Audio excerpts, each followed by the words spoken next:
आप देख रहे हैं उत्तराखंड एक्सप्रेस। मैं हूं आपके साथ मेनका चौधरी और बुलेटिन में सबसे पहले बात कर लेते हैं हल्द्वानी की। कोरोना की खौफ से वनभूलपुरा पूरी तरह से सील कर दिया गया है। 3 दिन के लिए सील किया गया है ये पूरा इलाका। घरों से बाहर निकलने पर लोगों के रोक लगा दी गई है। किदवई नगर, रेलवे बाजार, केमो स्टेशन, गफूर बस्ती सील किए गए हैं। नई बस्ती, गोलापुर, इंदिरा नगर, शनि बाजार रोड, मंडी गेट सील किए गए हैं। उजाला नगर, गांधीनगर, चौकी, मंगल पड़ाव, मछली बाजार, लाइन नंबर 1 से लेकर 11 तक ये पूरा इलाका सील हुआ है। घरों में जरूरत की चीजों की कमी ना हो, इसके लिए सरकारी टीमों का गठन किया गया है। ये टीम ही जरूरत की वस्तुएं जो हैं वो घरों तक पहुंचाएगी। वनभूलपुरा के 15 लोगों को अभी तक कोरोना हो चुका है।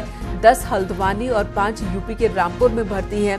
सभी कोरोना मरीजों का जमात से कनेक्शन है, जिसके बाद ये बड़ा एक्शन लिया गया है।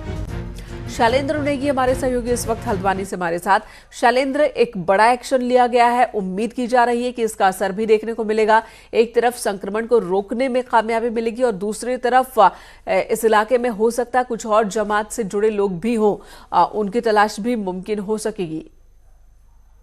मेनका, क्योंकि इलाके से 15 लोग, इलाके से जुड़े हुए 15 लोग संक्रमित आए हैं हमारे सामने, तो ऐसे में पुलिस के सामने बहुत बड़ी चुनौती है और जो स्वास्थ्य विभाग है उसके सामने बड़ी चुनौती है। क्योंकि मेनका मैं बता दूं, ये वाला ऐसा इलाका है जहां पर लोअर इनकम के लोग रहते हैं और यहीं से रेडी पटरी वाले पूरे शहर में जाते हैं। तो इसलिए पुलिस प्रशासन ने एहतियातन इस पूरे के पूरे इलाके को सील किया है, क्योंकि यहीं से जो निचले तबके के लोग हैं, चाहे वो कारपेंटर हों या फिर अन्य काम करने वाले, फल या सब्जियां बेचने वाले लोग हों, वो पूरे शहर में जाते हैं। तो वहां से कोई संक्रमण ना फैले और वो लोगों की भी स्वास्थ्य जांच हो सके। अगर वो इस इलाके से निकलकर बाहरी इलाके में जाते हैं तो इस दौरान उनका स्वास्थ्य जांच नहीं हो पाएगा। इसलिए पुलिस ने और प्रशासन ने पूरी तरीके से इस इलाके को सील कर दिया है। आज कोई भी जी शैलेंद्र, क्या यहाँ पर आशंका है कि जमात से जुड़े और लोग भी होंगे, छिपे होंगे, या उस दिशा में कार्रवाई हो चुकी है?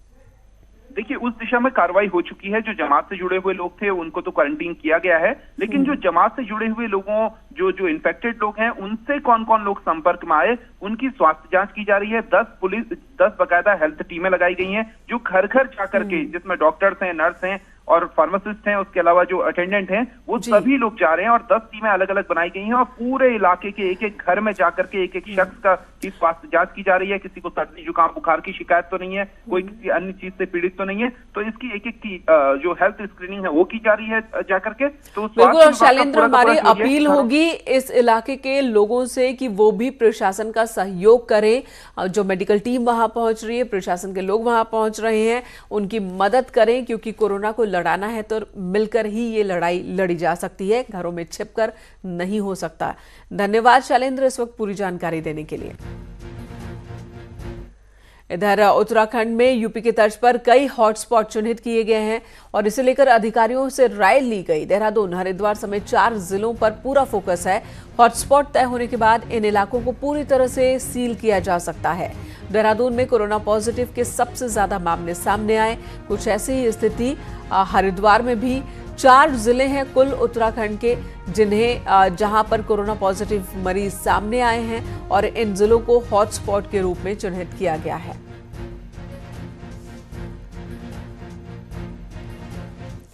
देहरादून की बात करें तो सबसे ज्यादा कोरोना पॉजिटिव केस यहीं पर सामने आए हैं और ऐसे में अकेले देहरादून से अब तक सबसे ज्यादा 18 केस कोरोना के मिले हैं। देहरादून जिला प्रशासन हाई अलर्ट मोड पर है।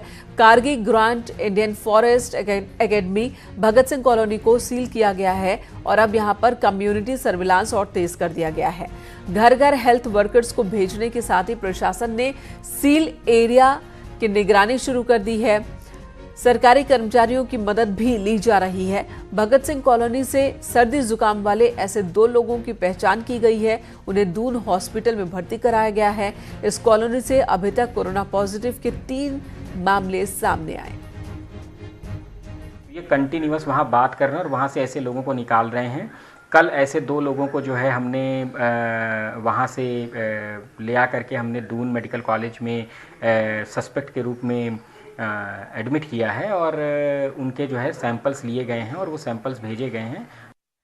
और देहरादून से ही अब इस शंका को बढ़ाने वाली खबर, कोरोना ने यहां पर पांव पसारा है और ज्यादा। सीएमओ ऑफिस में डॉक्टर भी संदेह के घेरे में है। माइक्रोबायोलॉजिस्ट को आइसोलेशन वार्ड में भर्ती कराया गया है। क्वारंटाइन सेंटर में जमातियों के लिए सैंपल इन्होंने लिया था, तबियत बिगड़ने पर इन्हें भर्ती किया गया है। तो आशंका है कि माइक्रोबायोलॉजिस्ट जो कि सीएमओ ऑफिस में तैनात, ये भी कोरोना से संक्रमित हो सकते हैं। फिलहाल इन्हें आइसोलेशन वार्ड में रखा गया है और मेडिकल जांच की शुरुआत की गई है। इन्होंने उन जमातियों का सैंपल लिया था मेडिकल जांच के लिए जो कोरोना पॉजिटिव पाए गए हैं।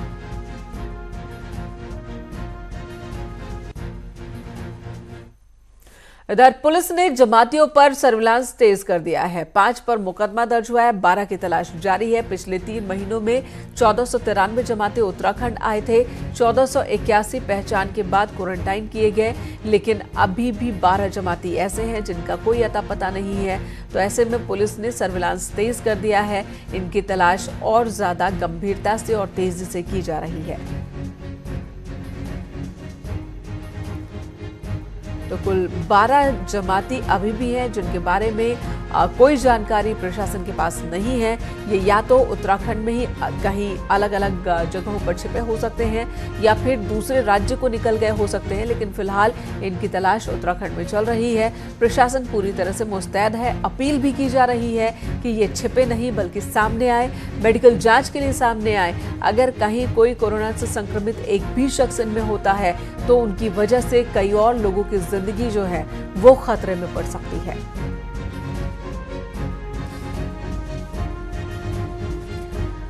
और हमारे सहयोगी सुनील नौप्रभात देहरादून से हमारे साथ जुड़ चुके हैं। सुनील, अभी भी 12 जमाती ऐसे हैं जिनका कोई अता पता नहीं।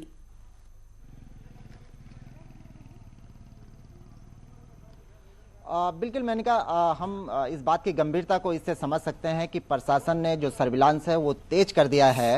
आप लगाए कि जनवरी से 31 मार्च तक उत्तराखंड में आने वाले कुल जमातियों को चिन्हित कर लिया गया है। 1493 लोग थे और 1481 को क्वारंटीन कर चुकी है पुलिस अब तक। ये बड़ी उपलब्धि है। हालांकि 12 जमाती जो अभी भी बाहर हैं, लेकिन पुलिस उनकी खोज में लगी हुई है। जिस तरह से आपने पहले भी देखा कि पुलिस ने सर्विलांस के जरिए कई ऐसे जमातियों को घरों से खोज निकाला था जो छुपे हुए थे। अभी 12 और लोग हैं। ये बड़ा चैलेंज है कि ये लोग कहाँ हैं और कब तक क्या मुमकिन है कि ये लोग राज्य की सीमा से बाहर भी निकल गए हो सकते हैं?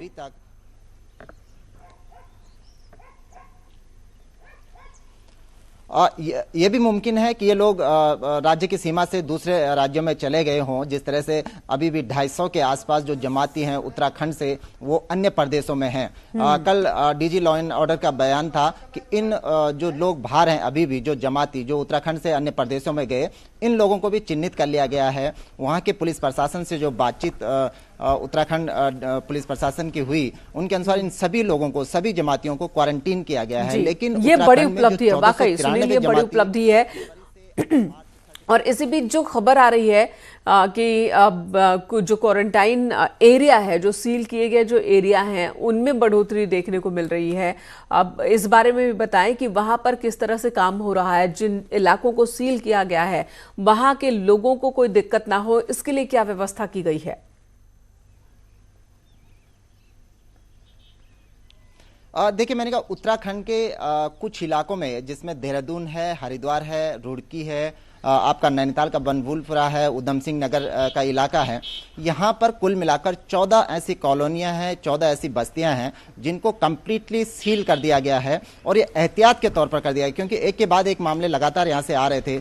जिस तरह से अभी आपने खुद हमारे दर्शकों को बताया कि भगत सिंह कॉलोनी जो है देहरादून की, यहाँ पर पूर्व में 3 कोरोना पॉजिटिव आए थे। उसके बाद पुलिस ने इस कॉलोनी को लॉकडाउन कर दिया था। मैं अभी वहीं पर खड़ा हूँ, आप देख सकते हैं कि ये लॉकडाउन की हुई है। लेकिन इसके बाद प्रशासन ने यहाँ पर कम्युनिटी सर्विलांस तेज किया। कम्युनिटी सर्विलांस का एक तरीका और भी अपनाया गया है कि इन कॉलोनियों में जो लॉकडाउन की गई हैं, यहाँ पर जो भी सरकारी कर्मचारी इन कॉलोनियों में रहता होगा, क्योंकि लॉकडाउन है वो घरों के अंदर है, तो उनकी मदद ली जा रही है कि अपने आस पड़ोस में बताएं कि कहीं किसी में कोई सिम्टम तो पैदा नहीं हो रहे हैं, किसी में खांसी जुकाम या जो सिम्टम है, अगर कोई असामान्य पाया जाता है तो ये कोशिश की जा रही है कि वो प्रशासन को इन्फॉर्मेशन दे और प्रशासन उसके बाद उसको रेस्क्यू कर ले। इसी तरह से इस कॉलोनी में बुधवार को 2 लोग रेस्क्यू किए गए जिनको खांसी जुकाम हो रहा था, जिनमें लक्षण कुछ दिख रहे थे। क्योंकि यहाँ पर 3 कोरोना पॉजिटिव पहले ही पाए गए हैं, तो एक सर्विलांस टीम बनाई गई है स्पेशली जो इन कॉलोनियों में रह रहे कर्मचारियों से, यहाँ के लोगों से, जो सिविल सोसाइटी के लोग भी इन क्षेत्रों में रहते होंगे, उनसे संपर्क कर रही है कि वो बताएं अपने मोहल्ले में उन्होंने अगर किसी के अंदर कोई असामान्य बात देखी, कोई तो लोगों से अपील की जा रही है, लोग सहयोग करते देख भी रहे हैं। सुनील, ये बताइए, हल्द्वानी के वनभूलपुरा की बात कर लेते हैं, जो कि एक एपिस सेंटर के रूप में ही नजर आ रहा है। बड़ी संख्या में वहां से जुड़े लोग जो दूसरे राज्यों में भी पकड़े गए हैं, उनमें भी कोरोना पॉजिटिव पाए गए हैं। तो ऐसे में वहां को लेकर क्या रणनीति बनाई गई है?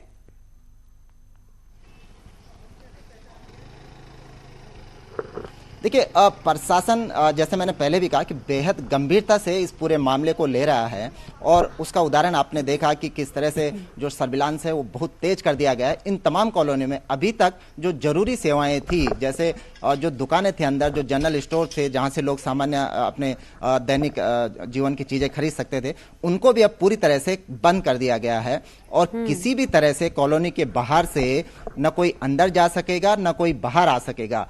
इतना ही नहीं, लोग घरों से भी बाहर नहीं निकल सकेंगे। आपको जरूरी काम है तो घर का एक मेंबर अपने घर से बाहर आएगा, अदरवाइज उसको भी पूरी तरह से बंद कर दिया गया है कि यहाँ पर कोई ज्यादा हलचल न हो, लोग एक साथ इकट्ठा न हो, घरों से बाहर नहीं निकले, और ये एहतियातन किया गया है। हमें लगता है कि लोगों को इसमें पूरा सहयोग करना चाहिए। जरूर उनको कुछ दिन दिक्कतें होंगी, क्योंकि एक तो खुले में घूमना और आपको बंद कमरे में रहना, लेकिन समाज के हित में, अब खुद अपने जीवन के हित में, अपने परिवार के हित में लोगों को ये करना चाहिए। और प्रशासन बिल्कुल बिल्कुल अपील की जा रही है, और साथ ही सख्ती भी बढ़ती जा रही है कि अगर कोई अपील का किसी पर असर नहीं होता है, लॉकडाउन के बावजूद, एरिया सील किए जाने के बावजूद अगर कोई घर से बाहर निकलता है, तो तुरंत कड़ा एक्शन लिया जा रहा है। धन्यवाद आपका इस वक्त पूरी जानकारी देने के लिए सुनील।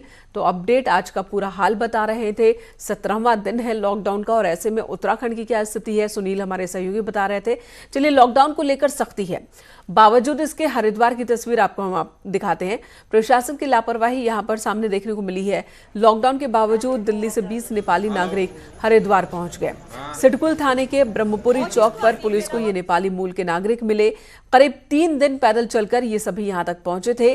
अब पुलिस ने सभी को फिलहाल हरिद्वार में ही रोका है। सभी के खाने और रहने का इंतजाम पुलिस की ओर से किया गया।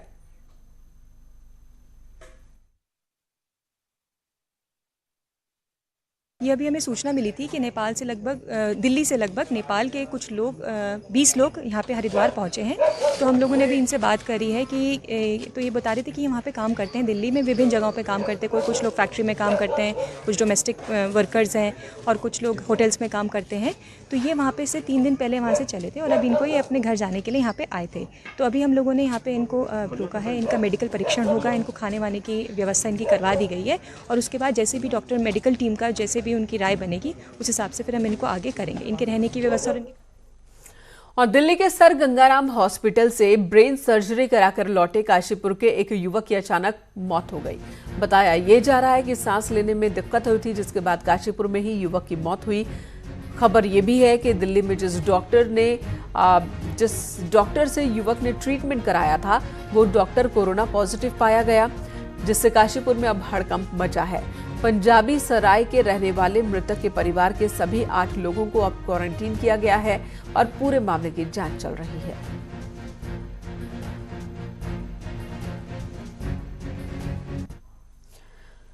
कोरोना के बढ़ते मामलों को देखते हुए सोशल डिस्टेंसिंग को लेकर लगातार सवाल उठ रहे हैं। देहरादून में खुल रही दुकानों में सोशल डिस्टेंसिंग का पालन नहीं हो रहा है। डीआईजी अरुण मोहन जोशी इससे नाराज हो गए, और उन्होंने शहर कोतवाल शिशुपाल नेगी की जमकर क्लास लगाई है। दरअसल घंटा घर पर दुकानों को खुला देख एरिया का राउंड कर रहे डीआईजी अरुण मोहन जोशी ने अनियमितता को देखते हुए कोतवाल को जमकर खरी खोटी सुनाई। उन्होंने दुकान संचालक के खिलाफ कार्रवाई के आदेश दिए। उन्होंने शहर कोतवाल को तीखे शब्दों में चेतावनी दी।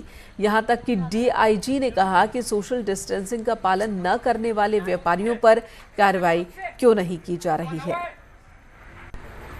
दुकान खुली हुई है, पैसा ले तो उससे पैसा बना हुआ है, न बोर्ड है न गोले हैं। दुकान खुली हुई है, पैसा ले तो उससे पैसा बना हुआ है, न बोर्ड है न गोले हैं। क्या बना दिया है। इधर कोटद्वार में इन दिनों अचानक सब्जी और फल बेचने वालों की बाढ़ सी आ गई है। यहाँ सब्जी बेचने वालों की संख्या पिछले कुछ दिनों में 3 गुना बढ़ गई है। जो सब्जी नहीं बेचते थे वो भी मुनाफे की चाह में सब्जी बेचने लगे हैं। ऐसे में अब प्रशासन ने सभी सब्जी बेचने वालों का सत्यापन करने का आदेश दिया। अब पुलिस हर दिन 200 लोगों को सब्जी बेचने की इजाजत दे रही है और परमिट लेने के लिए लोगों की लाइन लगी हुई है।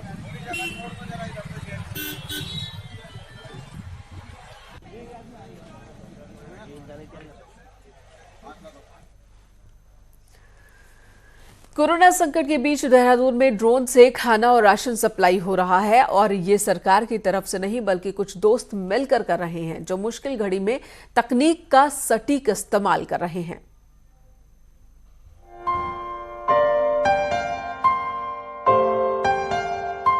देहरादून के रहने वाले जय शर्मा और इनके दोस्त इन दिनों सोशल डिस्टेंसिंग मेंटेन करते हुए अपने घर से ही लोगों की मदद कर रहे हैं।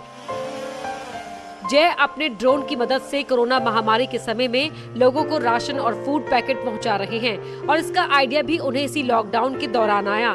पिछले 10 दिन में जय ड्रोन से लोगों की मदद कर रहे हैं और अपने घर के 2 किलोमीटर के एरिया में लोगों तक खाना पहुंचा रहे हैं। बाहर निकलना अलाउड नहीं था और सोशल डिस्टेंसिंग के कारण हम लोग ये भी प्रेफर कर रहे थे कि हम ज़्यादा मिले जुले ना काफ़ी अपने दोस्तों से और अपने मेंबर्स से।